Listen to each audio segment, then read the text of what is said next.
Okay, y'all, so this week this is gonna look a little bit different.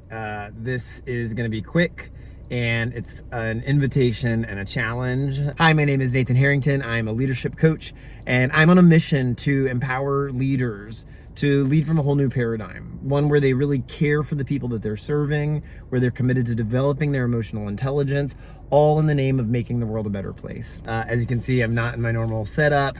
Sitting in my car, it's Sunday afternoon, and the truth is I don't want to do this, but I made a commitment to myself that I would put out a video on YouTube every Monday of this year, and so I'm doing that. And I do think that there's a couple of lessons in this. One is the power of consistency and the power of showing up, but more than that is the possibility of compassion. And that really is the invitation and the challenge this week, is for you to take on being compassionate with someone in the world, someone in your life who maybe you don't think necessarily deserves it, right? Like, often we are compelled to dole out compassion to people who maybe we have pity on, or somehow they're easier to give compassion to because they're maybe in a position that of whatever the opposite of power is, right? Like, they don't necessarily have privilege, and that's all understandable, but I really do think from the perspective of the relationships and the people that we care about the most, it really is useful to be able to generate compassion, right? To choose a compassionate mindset and a compassionate perspective when even when we don't feel like it, even when we don't want to, even when it doesn't really seem like they deserve it.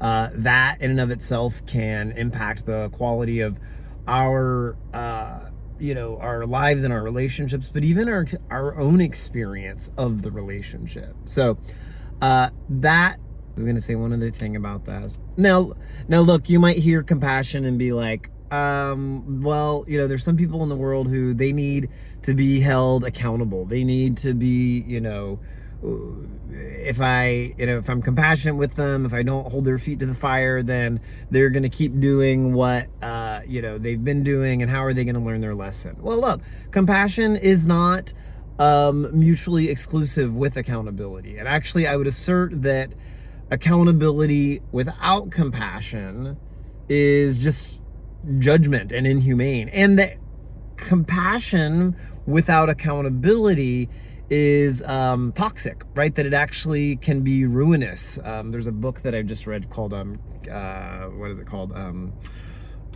Radical Candor, and she talks about ruinous empathy, right? And how you can really harm someone by being overly compassionate without balancing it with accountability. So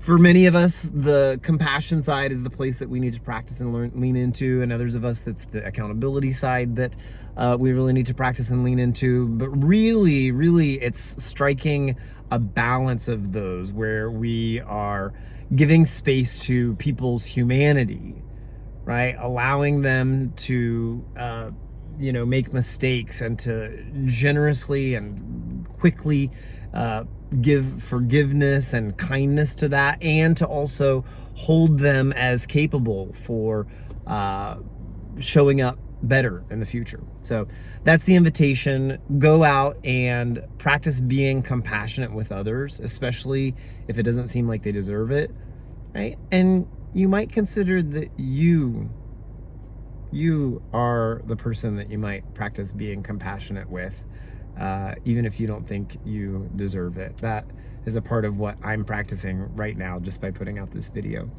Thanks for watching. I hope this provided some value to you. Have a great week.